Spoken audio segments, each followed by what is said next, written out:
3 years into our marriage, my husband, Felix Shaw, still didn't recognize me. He could remember everything else, the office, the routines, the world around him, but not my face. A new haircut? He'd ask, "Miss, who are you looking for?" A change of clothes? He assumed I was just a temporary maid in our house. On our anniversary, I was trapped in a collapsed mine with some of his employees. In the suffocating darkness, I clawed my way toward him, whispering, "It's me, Sarah Grant." He shoved me back. "Stop pretending. My wife isn't here." The rescue operation took 3 grueling days before they finally freed me. At that night's celebration banquet, Felix raised his glass and said, "Thank you, everyone." No one was hurt. He hadn't even remembered me, lying there in the hospital while he toasted with everyone else. From then on, I wore the same clothes, the same hairstyle, the same perfume, anything to jog his memory. But every time he looked at me, I was still a stranger in his eyes. I convinced myself it was punishment from the universe. That belief shattered the day I flew abroad for Felix's birthday and watched him push through a crowd to embrace another woman perfectly, without hesitation. It hit me then. He couldn't recognize me because I wasn't the one he loved. If that was the case, then maybe it was time to forget each other. Before I could process it further, several foreign police officers surrounded me, thinking I was a criminal. My fractured French only seemed to make them angrier, and soon I was forced to my knees. Desperation made me call out to Felix, who wasn't far away. "Felix Shaw, help me. They've got the wrong person." He glanced at me once, like inspecting a stranger, then turned away. "I don't know her." Those words were colder than anything I had ever heard. 15 days passed in interrogation rooms and freezing cells. Hours dragged on, 360 of them, before a DNA report finally cleared my name. Exhausted, I stepped out of the police station, hoping to see Felix. Instead, his secretary was waiting. Henry Chen, adjusting his gold-rimmed glasses, said, "Miss Grant, were you aware Mr. Shaw waited at the airport for 2 hours?" The last warmth I had left inside me vanished in the icy foreign wind. When I finally returned home, I was met not with comfort, but with flashing cameras and microphones. My ordeal abroad had become a public scandal. Once I managed to escape the press, Felix's first words were sharp and cold. "How many times have I told you to wear a white coat outside? Did you ignore me?" His frown made me feel like a child being scolded. "You know I'm face-blind." I gritted my teeth, barely containing my rage. Without looking up, he continued flipping through papers. "The PR department prepared a draft. You'll hold a press conference tomorrow. Go and apologize." Apologize? For what? For his indifference, or for a condition I had no control over? I asked quietly, "Who was that woman you hugged at the airport?" Felix paused mid-flip, his face stiffened. "There were so many people. I thought it was you. And yet, in my entire wardrobe, I didn't even own a red dress." I reminded him, "Felix, I called you that day. Clearly." He raised an eyebrow. "Do you want me to apologize for my mental condition?" "Sarah Grant, you knew about it before we married." I felt drained. It was all my fault. I nodded. "Fine. I'll go to the press conference." His attention drifted to my bag, half open, revealing a magazine. On a page crowded with photos of a symphony orchestra, in the corner, barely visible, was a girl playing the cello, the same girl he had embraced at the airport. It wasn't that he couldn't recognize faces. He couldn't recognize faces he didn't love. My chest ached, but I forced a smile and handed him the magazine. "Here. I don't want it anymore. This identity, Mrs. Shaw, these past 3 years, they mean nothing to me now." The next day, I faced the press, wearing a rose-colored dress, ignoring his instructions for white. Taking the microphone, I spoke calmly. I was wrongly arrested because my husband, Mr. Felix Shaw, told the authorities he didn't know me. The room erupted. I paused, imagining Felix in the audience, then said, "After 3 years in a marriage where I became invisible, I've decided to free myself. Mr. Felix Shaw and I are divorcing." Only in the car did I notice my hands were shaking, not with fear, but with relief. My phone buzzed with messages from Felix, which I ignored. The car stopped. Felix emerged, his face dark. "Sarah Grant, are you insane?" He grabbed my wrist with force. "Who gave you the right to say such things publicly?" I stared back steadily. "Did I say anything untrue?" His anger intensified. "Don't you realize the damage this causes? What if they check the airport footage and drag Claire Green into this?" My heart sank.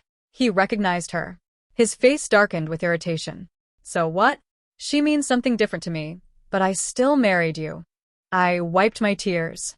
Felix Shaw, I regret this. Let's divorce. Felix Shaw was quiet, but his calm expression wasn't as reassuring as I had expected. After a long pause, he finally spoke, his voice carrying the weight of a decision. Don't play games. You're dressed like before in white. I won't fail to recognize you. I won't let you go. Really? I managed a faint smile, looking up at him. He probably hadn't noticed the divorce papers I'd left on his desk that morning. I had just changed my wig and outfit, and Felix had assumed I was the new secretary. He signed the documents without a second glance and even instructed me to organize his study's safe. Inside, I discovered it was stuffed with reports about Claire Green, some highlighted in red, some in blue, some in black. No matter her outfit, Felix always seemed to recognize her. The oldest photo showed Claire in high school, wearing a white dress, her long black hair cascading straight down, identical to the look I had painstakingly maintained for years. Lost in thought, Felix took my hand and said, "Sarah Grant, I won't lose you again." I curled my lips into a sarcastic smile, about to explain, when he abruptly pushed me aside and sprinted in one direction. I glanced over and saw Claire Green disappear into the crowd. Halfway through his chase, he seemed to realize something and called out, "Sarah Grant, wait for me. I'll be back soon." But the words were meant for another woman. She wore the same rose-pink dress I had chosen. I didn't hesitate. I turned and walked away. Felix was furious, but I simply sat in the cafe next door, speaking with someone handling my ID paperwork. He didn't return all afternoon until darkness fell. I ignored him completely. For once, I wanted to be invisible. After completing the exit paperwork, I headed to a mall to buy new clothes. For years, my wardrobe had been all white, a silent plea for Felix to notice me. Now, I couldn't bear it. The salesperson held out a bright red dress. Just as I was about to pay, a cold, familiar voice cut through the air. "I want this one too." I turned to see Claire Green, her expression brimming with arrogance. She sized me up, smirking. "Miss Grant, why are you still struggling? Didn't you learn your lesson at the airport? Brother Felix doesn't love you. No matter what you wear, you'll remain invisible to him." I didn't dignify her words with a reply. Pulling out my black card, I handed it to the salesperson. "Pack up this dress and every item in this collection. Also, escort her out." The staff immediately began clearing the area, but then Felix appeared. He strode straight to Claire Green, not even glancing at me. "Pack up the dress and give it to Miss Green," he ordered. The salesperson blinked, stunned. "Mr. Shaw, but this is..." I had smoky makeup and vibrant orange curls. Unsurprisingly, Felix didn't recognize me. "Who is she?" His voice was quiet but sharp enough to carry across the counter. A woman suddenly appearing, competing with Claire for attention? He looked at the stunned staff, commanding. "From now on, remember Miss Green's face. All of Shaw's businesses will prioritize her needs." Claire scoffed. "No, I don't need it. Give it to those poor, unloved souls." Felix didn't argue. "As long as you're happy." I watched him focus entirely on her, and the last trace of warmth I felt toward him froze. Back at the villa I had called home for 3 years, the access system failed to recognize me. I was about to call the housekeeper when the door swung open from the inside. Claire Green was there, wearing my slippers and Felix's bathrobe, frowning as if she'd smelled something foul. "I thought you were respectable. Someone who knew her limits. Is it fun to pester Felix? Is it fun to imitate me in white?" I felt the night breeze and shivered. What had I been hoping for all these years? I removed the diamond ring Felix had designed, my black card, car keys, and even our marriage certificate. I arranged them neatly, one by one, symbols of a life I was leaving behind. Then, I turned my back on it all, never to look back. I picked up a new phone and dialed a number. "Hello, it's me.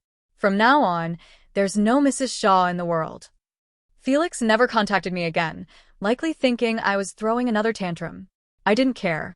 I had too much to do. Gossip headlines blared endlessly. Photos of him and Claire together showed tenderness I had never seen on his face. He neither confirmed nor denied their affair. I turned off my phone and focused on my assets.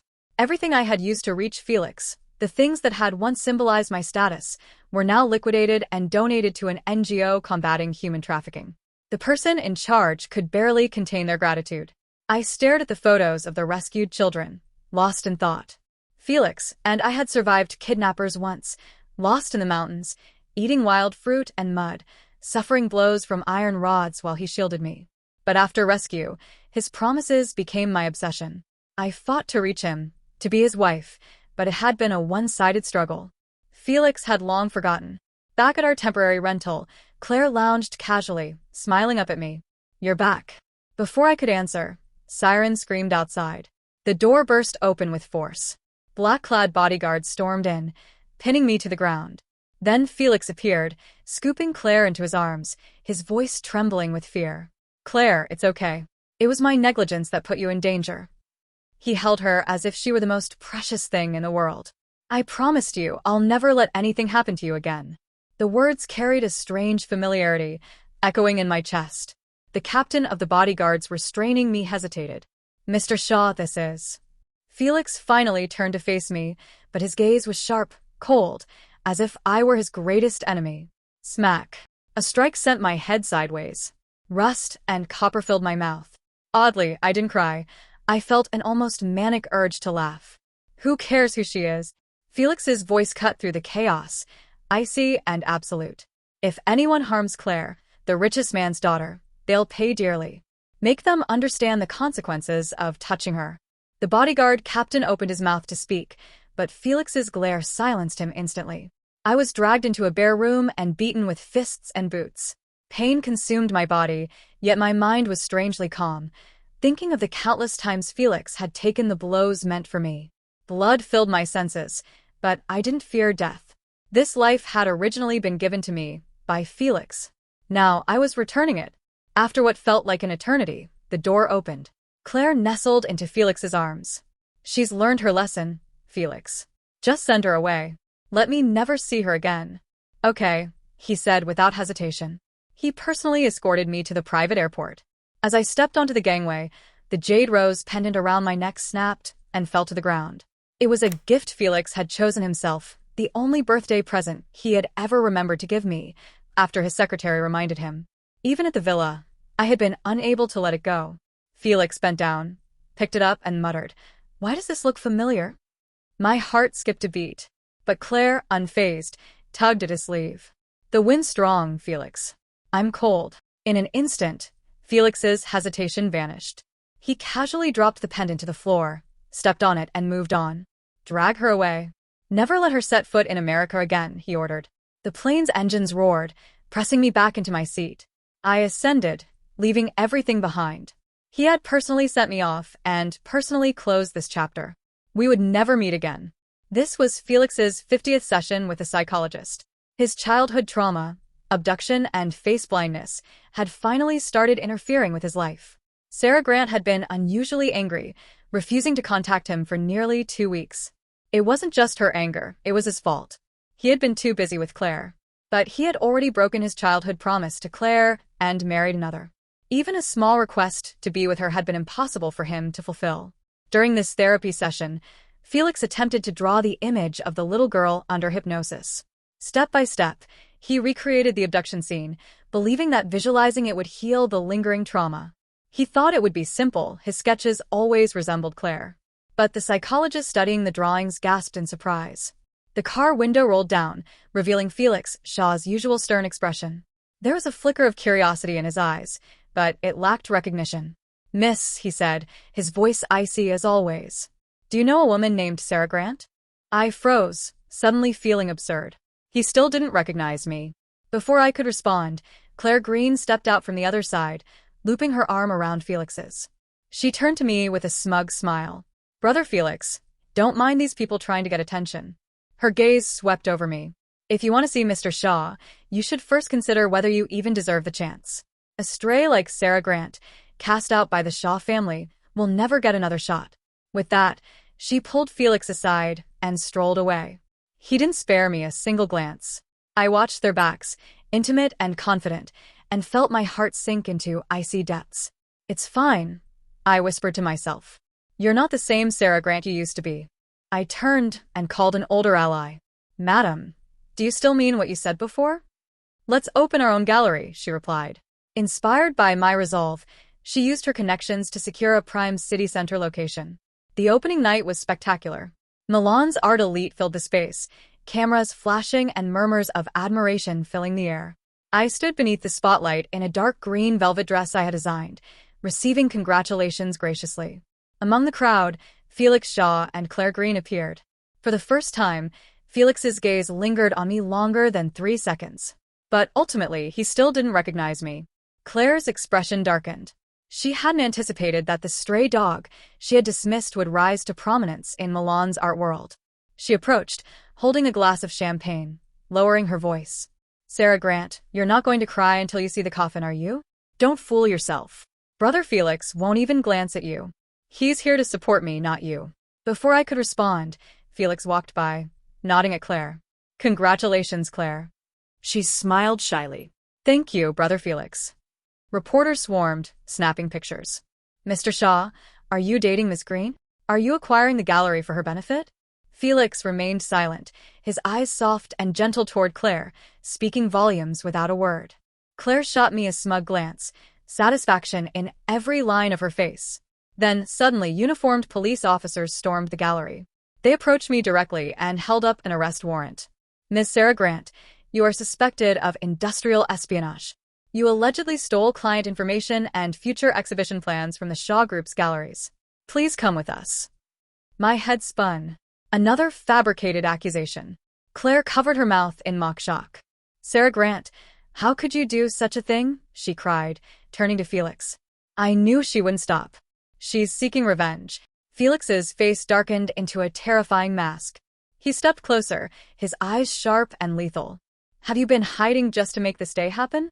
So jealous that you'd compete with Claire? You tricked me into a divorce. Otherwise, as Mrs. Shaw, you would have lacked nothing. I gave you a chance. It was you who humiliated yourself." He raised his hand. The police stepped forward immediately, snapping cold handcuffs onto my wrists. I glared at him. "Felix Shaw, you'll regret this." He sneered. "Regret? The only thing I regret is marrying you." The officers pushed me toward the car.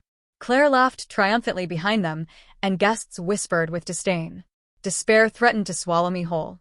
Just as I was about to be escorted into the vehicle, a commanding voice cut through the chaos. "Stop." The crowd parted to reveal a silver-haired woman leaning on a cane, supported by a housekeeper. Behind them, a gray-haired veteran police officer stepped forward. His gaze swept the hall, finally resting on me. "Found her. It's her." He approached, pointing directly at me, then turned to Felix. "Mr. Shaw, do you remember me? 20 years ago, I rescued you from human traffickers." Felix frowned, unimpressed by the interruption.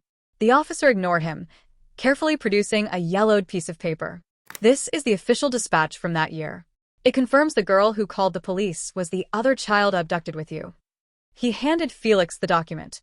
The report states she was wearing a torn white dress and had a red, rose-shaped birthmark on her wrist. Felix's body jolted. His gaze locked on my left wrist, where the scarlet birthmark burned brightly. A hush fell over the entire hall, every eye fixed on that small mark. Felix's face paled. He froze, lips moving without sound. Eyes that had often ignored me were now filled with shock, disbelief, and regret. "No, impossible," he muttered, as if trying to convince himself. Claire's face twisted in fury. She lunged for the report. "Fake." "This must be fake. You're all paid by Sarah Grant." The veteran officer frowned. "Miss, forging official documents is a serious crime. This report comes from the archives, bearing my signature and fingerprint." He produced a photograph, faded but still legible. A young Felix lay unconscious, held by a police officer. Beside him, a tiny, frail girl tugged at another officer's coat, pointing desperately toward the mountains. She wore a tattered white dress, her rose-colored birthmark clear on her arm. "This was taken by a colleague of mine at the time," the officer explained. "Unfortunately, someone from the Shaw family intervened and whisked Mr. Shaw away before we could record her name. She was a hero no one knew. All these years, I held onto that memory, hoping one day I'd find her and say thank you," Felix admitted quietly. "I never imagined it would happen here today." The truth hit like lightning, shattering the carefully constructed life he had built over 2 decades. He staggered back, eyes darting from the old photograph to the report, finally resting on me, the face he had seen for 3 years yet never truly remembered. "It's you," he whispered, voice trembling. "It was you all along." I studied him coldly, savoring the ironic pain etched across his features. "So now you recognize me?" Felix's eyes reddened in an instant. He reached out, longing to touch me, then recoiled as if burned. "Sarah?" Slap. A sharp crack rang out. The silver-haired elder stepped forward with fierce determination, striking Claire Green across the face. "Shameless liar," she roared. "You stole her life, and now you try to destroy it." Claire collapsed, disheveled and exposed. She covered her face, unable to maintain her facade, and cried out to Felix. "Brother Felix, believe me, it was me. We promised." But Felix didn't move. He didn't hear her. His gaze was fixed solely on me. Memory after memory surged back. The little girl in the dark cave, offering him the last wild fruit. The child who had cried while he lay battered, promising to find help. The girl in the white dress who had pulled him from the abyss.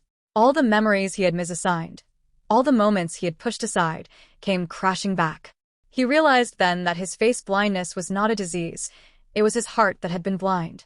He had pushed away his salvation, time and time again, driving her deeper into darkness. "Ah!" A raw, anguished roar tore from him. He spun, smashing his fist into a nearby wall. Blood ran between his fingers, but the physical pain was nothing compared to the agony inside. The police quickly unraveled the truth. The fabricated charges of industrial espionage had been orchestrated by Claire Green herself. She had bribed insiders at the gallery, manufactured evidence, and tried to ruin my reputation entirely. Felix didn't call the authorities to punish her. He only made one phone call. By the next day, Claire was permanently dismissed from the Vienna Orchestra. Her endorsements evaporated, her luxury cars and properties reclaimed. From the heights of privilege, she had fallen completely. Still, she sought me out. I was leaving the police station, en route to celebrate the gallery opening with the elder, when Claire rushed to me. She sank to her knees, clutching my legs. "Sarah Grant, I was wrong. Please forgive me. For the sake of our childhood, beg Brother Felix to spare me." I looked down at her coldly. "How dare you invoke our childhood? Claire Green, you stole 20 years of my life. Do you think a single apology can erase it?" Her sobs faltered. Resentment flickered in her eyes as she realized all she had schemed for had come to nothing. "So, what if I stole it? Felix trusted me all these years. Without that policeman, I'd still be untouchable." I laughed, pulling out my phone. A recording played, a conversation between her and the gallery manager, where she instructed the fabrication of evidence against me. I handed the phone to the reporters who had gathered. "I'm sure the public will want to see Miss Claire Green's true face," I said. Her complexion drained. She was finished. Utterly finished. Felix's retribution had stripped her of wealth and pride. My justice ensured she would never rise again. Afterward, Felix sought me obsessively, removing every restriction I had faced. Security was stationed at my gallery around the clock. Gifts, jewelry, rare art supplies arrived constantly. I returned them all unopened. One evening, after seeing off a guest, I found him waiting at the door. He had grown thinner, eyes sunken, shadows underlined by weariness. Despite the expensive suit, he looked broken. Hope flickered in his gaze the moment he saw me. "Sarah," he rasped. Can we talk?" I sidestepped and kept walking. Panic flared across his face, and he grasped my wrist. "Sarah, I'm sorry. I know I was wrong. Please give me another chance. I was blind before." Mr. Shaw," I interrupted flatly, as if discussing the weather. "You already signed the divorce. We are no longer connected." "That doesn't count," he cried, clutching my hand. "I signed it because I didn't recognize you. We can fix this. I'll arrange everything right now." I looked at him, a mixture of pity and disbelief in my eyes. "Felix, have you forgotten? Forgotten how you told the French police? I don't know her? Forgotten how you struck me, had me beaten, thrown onto that plane like trash? Forgotten how you crushed the jade rose and swore you never wanted to see me again?" Each word cut him like a blade. His face drained, body faltering. I'll repair the jade and return it to you. Please don't be angry," he whispered, defeated. "No," I said, wrenching free. "Felix, I don't love you anymore. I remember every wound you inflicted. I've repaid the only kindness you ever showed me. We owe each other nothing.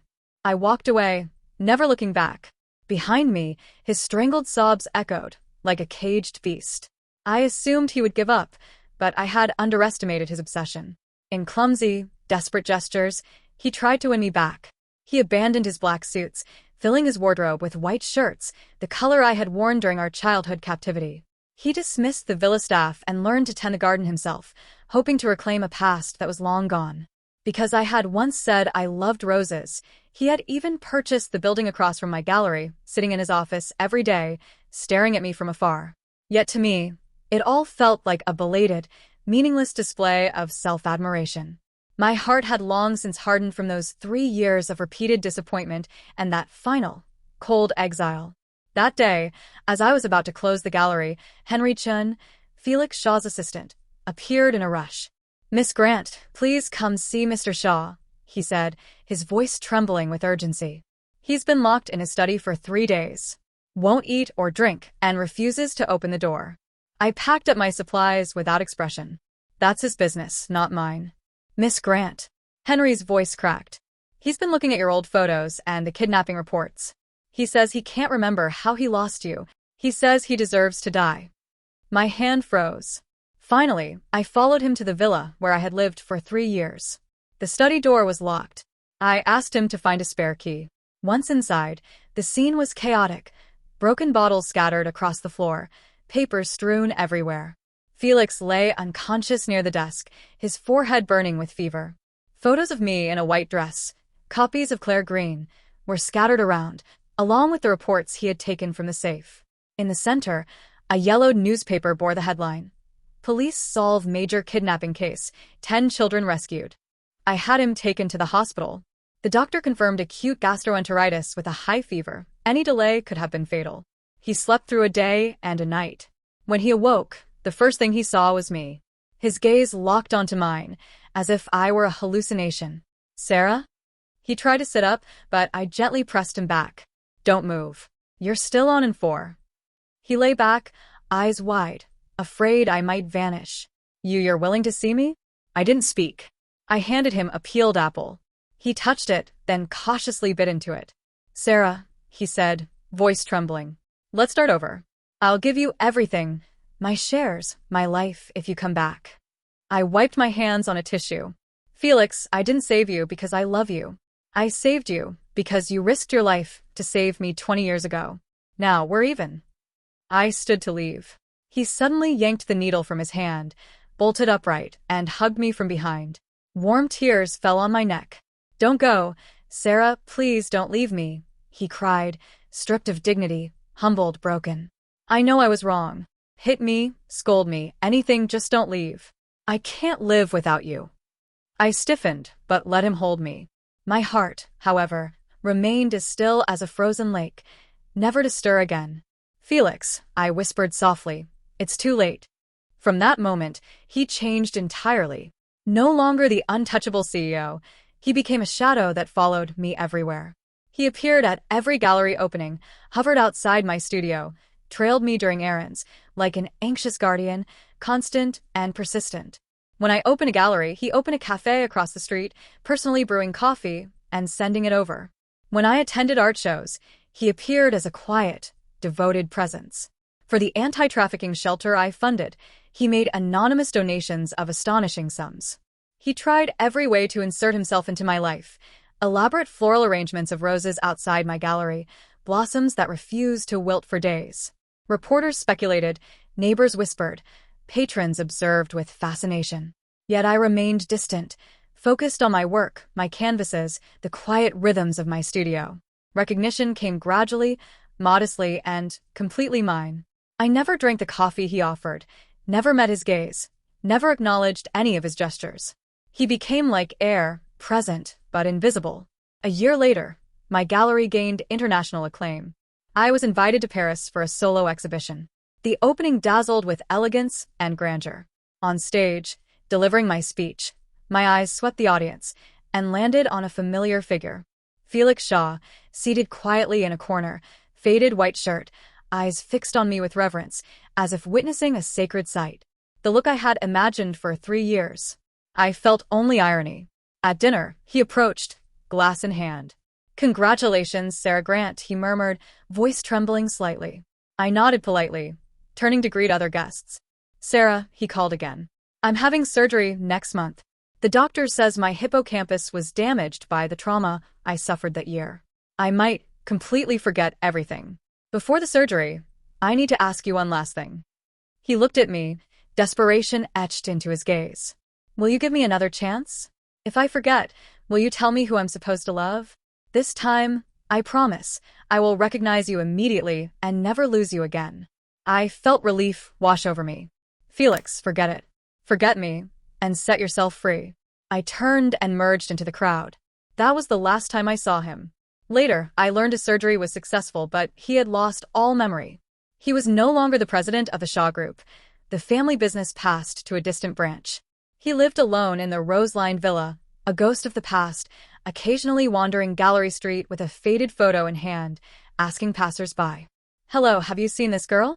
The photograph showed a girl in a white dress, rose-shaped birthmark on her arm.